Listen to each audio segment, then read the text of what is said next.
नमस्कार दोस्तों, मेरे YouTube चैनल में आप सभी का स्वागत है। आज हम पदार्थ के गुण, बहुत सारे गुण होते हैं ना, तो उसी में से एक गुण है प्रत्यास्थता का। पदार्थ का एक गुण है प्रत्यास्थता, इलास्टिसिटी। इसको आज हम लोग डिस्कस करेंगे, जो कि बीएससी फिजिक्स का एक इम्पॉर्टेंट टॉपिक है। ठीक है, तो इलास्टिसिटी है क्या, यहाँ पर हम लोग जानेंगे। तो यहाँ पर देखिए, जो प्रयास सभी वास्तविक पिंडों पर ठीक प्रकार से बाह्य बल यानी कि बाहरी बल, एक्सटर्नल फोर्स, ठीक है, आरोपित करके उन्हें विरूपित किया जा सकता है। तो इससे क्या होता है कि विरूपण की निम्न 3 सरल परिस्थितियां संभव होगी।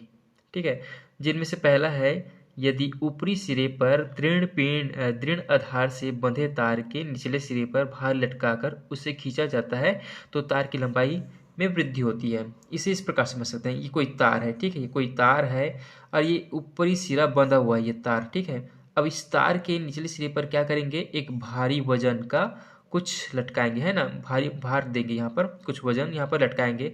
तो यहाँ पर जो होता है खिंचाव उत्पन्न होता है ना, इस तार में खिंचाव उत्पन्न हो जाता है, तो क्या होता है कि तार की लंबाई में वृद्धि हो जाती है। ये फर्स्ट हो गया। और दूसरा यहाँ पर देखिए, यदि किसी पिंड पर सभी दिशाओं में, ठीक है, सभी दिशा में बोला जा रहा है, पिंड पर सभी दिशाओं में समान संपीड़न बल लगाया जाता है तो पिंड के आयतन में परिवर्तित होती है, ठीक है, परिवर्तन होता है, लेकिन पिंड की आकृति नहीं बदलती है। ये दूसरा है। और तीसरा यहाँ पर है, यदि पिंड पर बल इस प्रकार लगाया जाए कि संपूर्ण पिंड में स्थानांतरीय गति तो उत्पन्न हो, लेकिन इसकी सतत सतहों में सापेक्षिक विस्थापन उत्पन्न हो जाए तो पिंड की आकृति बदल जाती है, यद्यपि पिंड का आकार तथा आयतन समान रहता है। ठीक है, अब यहाँ पर क्या किया जा रहा है, पिंड है, अब पिंड पर बल लगाया जा रहा है ना, बल लगाया जा रहा है, लेकिन वो अपनी वर्तमान स्थिति से थोड़ा सा, यानी कि क्या होता है इसमें स्थानांतरित गति उत्पन्न हो जाता है ना।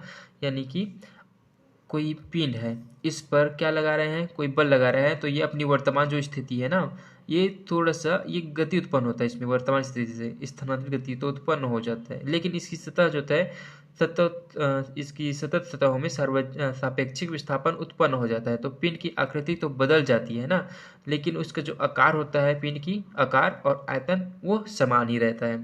ठीक है, आगे हम लोग देखेंगे कि जो, अच्छा, यहाँ पर जो दिया है ना, फर्स्ट सेकंड थर्ड, यहाँ पर जो दिया है ना, तो ये तीनों क्यों, तीनों के मिक्सर यहाँ पर जो दिया है, पहला दूसरा ये तीसरा दिया है, तो क्या कहते हैं, जो सभी परिस्थिति में है ना, पहली परिस्थिति ये पहला, ये दूसरी परिस्थिति, ये तीसरी परिस्थिति, तो तीनों परिस्थितियों में जो पिंड को कहा जाता है विरूपित कहा जाता है ना, विरूपित, विरूपित यानी कि इंग्लिश में डिफॉर्म कहा जाता है तीनों स्थितियों में। ठीक है, अब यहाँ पे हम लोग आगे देखेंगे कि विरूपक बल किसे कहा जाता है। विरूपक बल यानी कि डिफॉर्मिंग फोर्स। ठीक है,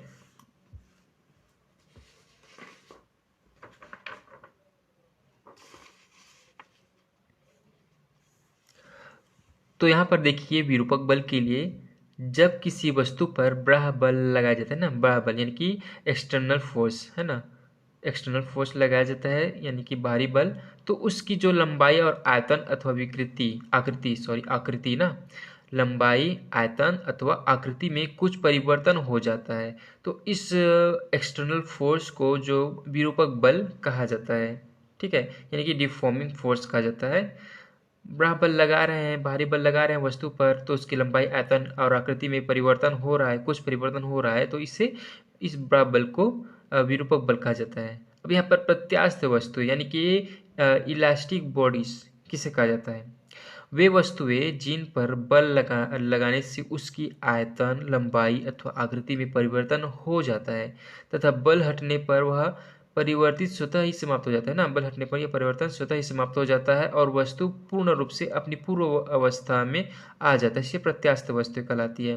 ठीक है, अब इसी पर एक थोड़ा सा एग्जांपल देता हूँ, जैसे कि रबड़ ले लीजिए या तो तार ले लीजिए, यहाँ पर तार लटका हुआ है। ठीक है, अब इसमें खिंचाव कर रहे हैं ना, ये इतना लंबा हो गया, ये वर्तमान स्थिति इसकी इतनी है, अब इस तार वर्तमान स्थिति है, अब इसको खींचे हैं तो इतना लंबा हो गया।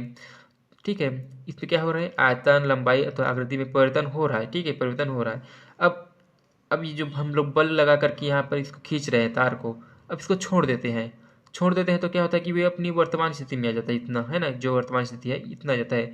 तो वर्तमान स्थिति में आ रहा है तो यही क्या कहलाता है, स्वतः समाप्त हो जाता है और वस्तु पूर्ण रूप से अपनी पूर्व अवस्था में यानी वर्तमान स्थिति में आ जाता है, तो ये क्या कहलाता है, प्रत्यास्थ वस्तुएं कहलाती है।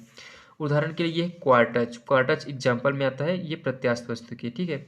अब प्रत्यास्थता की सीमा यानी कि लिमिट ऑफ इलास्टिसिटी किसे कहा जाता है, तो यहाँ पर देखिए, विरूपक बल के परिणाम की वह सीमा जिससे कम बल लगाने पर पदार्थ में प्रत्यास्थता का गुण रहता है, कम बल लगाने ना प्रत्यास्थता का गुण रहता है, तथा जिससे अधिक बल लगाने पर पदार्थ का प्रत्यास्थता का गुण समाप्त हो जाता है, प्रत्यास्थता की सीमा कहलाती है। इसमें क्या कहा जाता है, यहाँ पर ध्यान से सुनना, विरूपक बल के परिणाम की वह सीमा, ठीक है।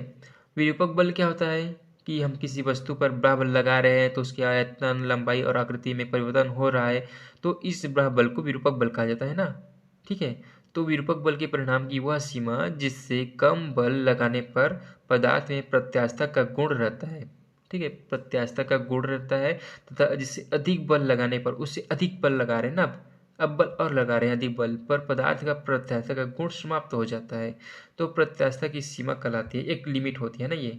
तो भिन्न पदार्थों के लिए है ना, भिन्न पदार्थों के लिए प्रत्यास्थता की सीमा जो होती है वो अलग अलग होती है, यानी कि भिन्न भिन्न होती है, ठीक।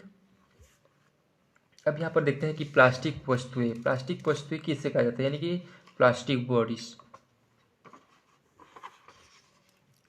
यहाँ पर देखिए, जो प्लास्टिक वस्तु किसे कहते हैं, वे वस्तुएं जिन पर जब कोई बाह्य बल एक्सटर्नल फोर्स लगाया जाता है तो उसकी लंबाई, आयतन अथवा आकृति में परिवर्तन हो जाता है, परंतु बल के हटाने से वे अपनी पूर्वावस्था में वापस नहीं आती हैं, ये प्लास्टिक वस्तुएं कहलाती है, ठीक है।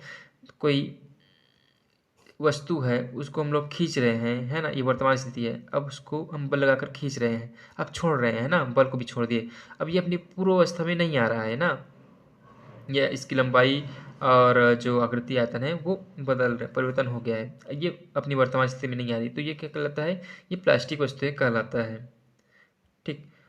तो यहाँ पर जो प्लास्टिक वस्तुएं हैं, प्लास्टिक वस्तुओं के एग्जाम्पल के तौर पर क्या कहा जाता है, क्या है यहाँ पर कि जो गीली मिट्टी है ना, गीली मिट्टी और मोम, गीली मिट्टी और मोम, उसको पूर्ण रूप से प्लास्टिक वस्तुएं कहा गया है, गीली मिट्टी और मोम, ठीक है। यदि जो वस्तु जो होती है ना, कोई भी वस्तु पूर्ण रूप से प्लास्टिक तो नहीं होती है ना, उसमें कुछ मिक्सचर होता है ना, तो कोई भी वस्तु पूर्ण रूप से प्लास्टिक तो नहीं होती है, परंतु जो मोम होता है ना, यहाँ पर जैसे मैं लिखा हूँ मोम होता है, और जो गीली मिट्टी होता है ना, लगभग पूर्ण प्लास्टिक माना जाता है इन दोनों को। तो भी हम लोग देख रहे थे प्रत्यास्थता, ठीक है। आई होप कि आप सभी को समझ में आ गया होगा। अगर आपको वीडियो अच्छी लगी हो तो प्लीज़ मेरे वीडियो को लाइक करिएगा और चैनल को सब्सक्राइब करना ना भूलिएगा। धन्यवाद।